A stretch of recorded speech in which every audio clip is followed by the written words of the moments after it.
3 குட்டி பிசாசுகள் ஒரு நாள் மேல இருந்து இறங்கி வந்துச்சான். இந்த 3 குட்டி பிசாசுகளும் தலைமை பிசாசின் கீழே வேலை செய்வதற்காக பயிற்சி பெற்று கொண்டிருந்த பிசாசுகள், அப்ரென்டைஸ் டெவில்ஸ் அப்படின்னு சொல்லுவாங்க. அப்போ இந்த 3 குட்டி பிசாசுகளும் ஒரு நாள் தலைமை பிசாசை பார்ப்பதற்காக வந்தன. அப்போ தலைமை பிசாசு கேட்டுச்சான், ஒவ்வொரு பிசாசை பார்த்து, நல்ல ட்ரைனிங் எடுத்தீங்களா அப்படின்னு கேட்ட உடனே முதல் பிசாசு சொல்லிச்சான், ஆமா ஐயா, நான் நல்ல பயிற்சி எடுத்திருக்கிறேன். என்ன செய்ய போகிறாய்? I will go and tell the people that there is no God.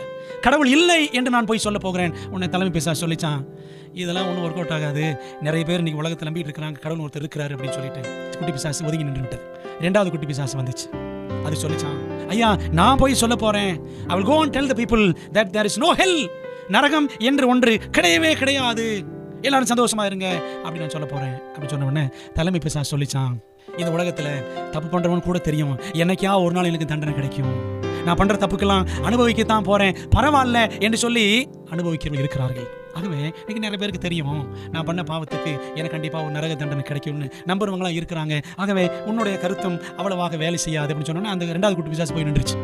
3வது குட்டி பிசாசு வந்துச்சான். அது சொல்லிச்சான், ஐயா, நான் ஒரு திட்டம் வைத்திருக்கிறேன் மக்களை ஏமாற்றுவதற்கு, மக்களை அழிப்பதற்கு. என்ன தெரியுமா?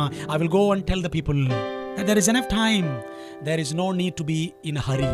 நமக்கு இன்னும் நிறைய நேரம் இருக்கு, நம்ம அவசரப்பட வேண்டிய அவசியமே இல்லை அப்படின்னு சொல்லுவேன். உன்னை தலைமை பிசாசுக்கு பயங்கர சந்தோஷம். ஆகா, கை தட்டி சொல்லிச்சான், பரவாயில்ல, இதான் மிக சிறந்த திட்டம், நீ போ, எல்லாரையும் வஞ்சித்து விடு அப்படின்னு சொல்லி அனுப்பிச்சான். பிரியமானவர்களே, இது ஒரு கற்பனை கதை தான். இதுல ஒரு உண்மை அடங்கி இருக்கிறது. என்ன உண்மை? நம்ம நினைச்சிட்டு இருக்கோம்ல, இன்னும் டைம் இருக்குங்க, ஆண்டவர் வர்றதுக்கு இன்னொரு 50 வருஷம் ஆகுங்க.